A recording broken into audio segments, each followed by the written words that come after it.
You say no to something you don't want. You do the right thing. You protect your time, energy, or sanity. And yet, you feel guilty.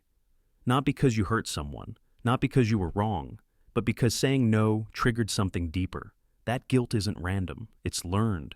Today you'll understand why saying no feels wrong even when it's right, how your brain was trained to associate boundaries with danger, and how to stop carrying guilt that was never yours to begin with. 1. You were taught that being good means being agreeable. Most people weren't taught boundaries, they were taught compliance. Growing up, being good often meant not causing trouble, not disappointing others, being easy to deal with, being helpful, being quiet about your needs. So your brain learned this equation early. Approval equals safety, disapproval equals danger. When you say no now, your nervous system reacts as if you've done something wrong, even when you haven't. The guilt is not about the present, it's about conditioning. 2. Your brain confuses boundaries with rejection. When you say no, your brain doesn't hear, "I'm protecting myself." It hears, "I'm rejecting them. I'm being selfish. I'm causing disappointment. I'm risking the relationship." This happens because your brain prioritizes connection over accuracy.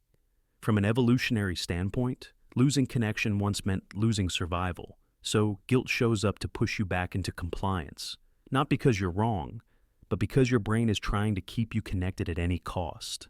3. You were rewarded for overgiving.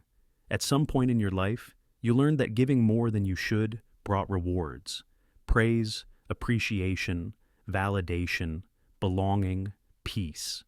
So you became the reliable one, the understanding one, the flexible one, the one who always shows up. Now when you don't overgive, it feels like you're failing at who you're supposed to be. The guilt isn't about the no, it's about breaking an identity you were rewarded for. 4. You feel responsible for other people's emotions. One of the biggest reasons guilt appears is emotional responsibility. You don't just say no, you imagine how they'll feel. Disappointed, hurt, rejected, upset, stressed. And instead of letting them manage their emotions, you preemptively take that weight on yourself. But here's the truth. You are responsible for your actions. They are responsible for their emotions. When you confuse the two, guilt becomes automatic. 5. Guilt is the price.